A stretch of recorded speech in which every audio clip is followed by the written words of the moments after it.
3 វិធីក្នុងការមើលហ៊ុនធម្មជាតិដែលបងប្អូនគួរយល់ដឹង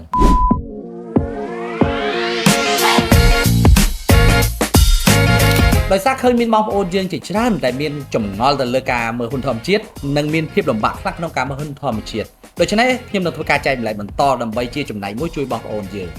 ទី1ការមើលហ៊ុនធម្មជាតិបងប្អូនអាចមើលតាមរយៈដាក់នឹងពន្លឺថ្ងៃតែយើងយកត្បូងទៅមើលនឹងពន្លឺថ្ងៃមើលសាច់ពីខាងមុខត្បូងម្ដងបន្តិចព្រោះហ៊ុនអាចមាននៅមុខនៅកណ្ដាលសាច់ត្បូងនិងក្នុងគូត្បូងទឹកចាស់ហ៊ុនក្រាស់ទឹកខ្ចីហ៊ុនស្ដើងអញ្ចឹងបានត្បូងរតនគិរីយើងពេលដែលយើងកាត់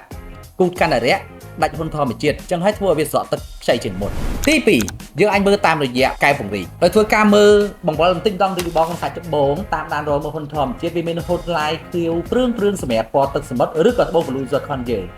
បើពណ៌ស្វាយវាមានហ៊ុនពណ៌ស្វាយព្រឿងត្បូងខ្លះទៅហ៊ុនវាដុំតែរឿងពពាលទី3បងប្អូនអាចមើលតាមរយៈយកត្បូងដាក់ក្នុងកែវទឹកដោយកាប់មុខចុះក្រោមនិងគូតឡើងលើព្រោះកាលណាយើងដាក់ក្នុងកែវទឹកវាធ្វើឲ្យហ៊ុននឹងរៀងដែតងាយមើលជាងមើលនៅពន្លឺថ្ងៃឬក៏មើលនឹងកែវពង្រីកពេលដែលយើងមើលត្បូងរតនគិរីឬក៏ត្បូង Blue Zircon មានហ៊ុនវាឡាញព្រឿងខៀវកន្លែងខ្លះខៀវដុំកន្លែងខ្លះសព្រោះទឹកចាស់ហ៊ុនក្រាស់ទឹកខ្ចីហ៊ុនស្ដើងព្រោះត្បូងខ្លះបើទឹកខ្ចីពិបាកមើលងាយមើលឃើញទេបើត្បូងពណ៌ស្វាយ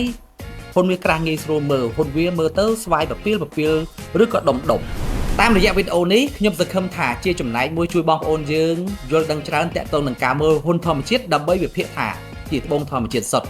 ជៀសវាងនឹងការជឿបានត្បូងខ្លាំងៗបើសិនជាបងប្អូនគិតថាវីដេអូនេះល្អសូមធ្វើការចែកម្លែកបន្